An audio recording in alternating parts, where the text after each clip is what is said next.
Certainly, this was a big late season snow event for Vancouver. Metro Vancouver woke up this Sunday morning to snow and sunshine, with many Vancouverites out enjoying the weather. Last night's event, it was a little bit lighter, closer to the coastline. Places like YVR didn't see quite as much as what YVR saw in that December 20th event. In December 20th, YVR saw about 27 centimeters.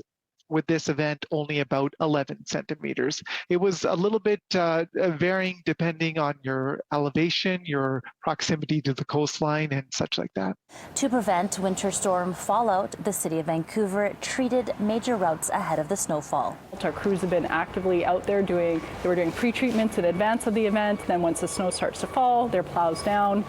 And so they're really getting that snow out of the way as quickly as possible. For some Vancouverites enjoying the sun today, some sidewalks were a little harder to navigate. Really reminding people to get out and clear the snow and ice from their sidewalks. If people can do that as soon as possible, it really helps to prevent it turning to ice. We are still going to see some cold conditions overnight. Even with major routes cleared for cars, some roads are still covered, which can make driving a challenge for some. The main roads we don't do are residential side streets.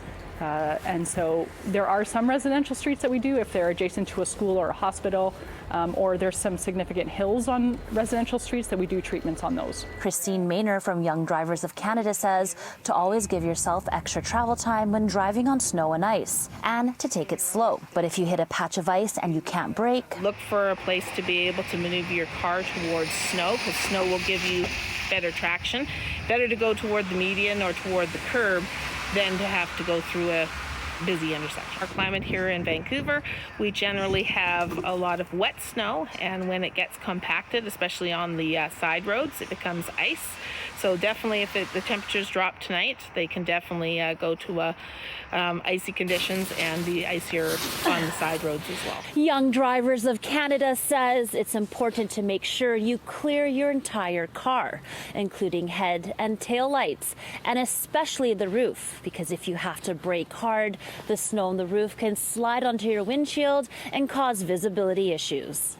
Beyond the snow and ice, flooding may also be a concern in Vancouver this week, thanks to the changeable weather. Certainly with the sun angle and daytime temperatures above freezing, we could get some water pooling on the streets if drains aren't clear. So we got to make sure we clean out those drains so that there's a path for the water to go. Otherwise, urban flooding could be possible. And if we do see water accumulating on the streets, Young Drivers of Canada cautions to avoid driving in puddles if possible. And you don't know how deep that puddle could be, so you have to be very careful and make sure that you avoid them when you can.